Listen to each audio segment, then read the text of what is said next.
To the southern border now, where thousands of people trying to cross into the United States are getting an unlikely ally. And we're talking about Mother Nature here. Yeah, there are gates. We're showing those on the screen right now along the southern border wall, now open because of monsoon season. Human smugglers are taking advantage. Allie Bradley is live from Lukeville, Arizona this morning. Allie, I don't think a lot of us knew that monsoon season was a thing at the border. And then the fact that immigrants can just walk in unimpeded. Yeah, I learned about monsoon season being a new resident of Arizona this year as well, Adrienne. And the Tucson sector is leading the nation in migrant apprehensions. Earlier this week, in a single day, they saw over 1,600 migrants. And that's in part because the floodgates are literally open. You just walk right into the United States. There are about 114 of these gates along the southern border, and most of them are open, and many of them are welded open. And it's the federal government that's actually doing this. Now, it happens every single year when monsoon season begins. And what makes it different, though, this year? Why are we seeing so much foot traffic this year? Well, the difference is the cartel has shifted some of its tactics and has moved people into the Arizona sectors instead of really saturating Texas. Another issue that they're dealing with here, though, is this sector is known for people trying to evade. People generally come through across the border here, and they're trying to get away from law enforcement individuals. So Border Patrol's usually out here patrolling this sector. Not right now. Right now, they're absolutely overwhelmed. As I mentioned, 1,600 people in a single day.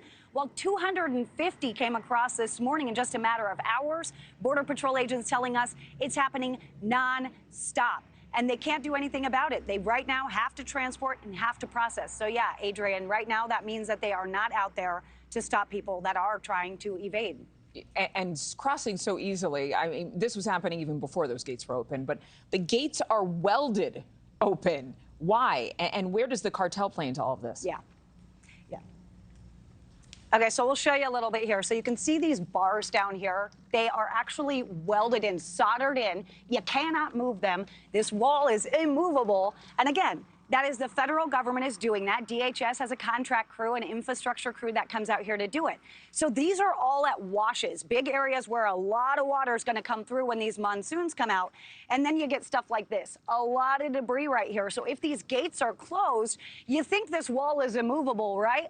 Well, in 2019, we actually saw some of the gates come off the hinges because this debris forced those gates to fall off and go into the Mexico side. And so that is the reality here. So they have to have these open, and they have to have them welded open to prevent environmental issues and also to prevent damage to the wall, because they're going to just have to keep making those repairs if the wall is not open. But it's important to note here that there are no lights out here along the southern border wall, Adrienne. We've been out here, and there are these lights all along that are not on. They have not been on all day. And the cartel is taking advantage of this whole situation, the lights being off, these gates being open. We actually obtained exclusive information where Border Patrol confirmed that 2 large groups earlier this month were directed by their smuggling guide. The guide said, 1, 2, 3, go, ambush these Border Patrol agents. That actually happened earlier this month, the cartel instructing those migrants to rush the agents. Luckily, nobody was hurt in that situation, but how are they getting to this point? How are they all coming right through these areas? Mexico's really, really close. We can hear the street traffic, and a lot of them, Adrienne, are actually being dropped off at a truck stop down the way by the bus load. And so they're saturating agents. And then throughout the day, they're dropped off by single passenger vehicles, and that takes up agents from the field as well. I've also been told that they are not patrolling on the reservation out here, which we know there are a lot of drugs and people going through that area.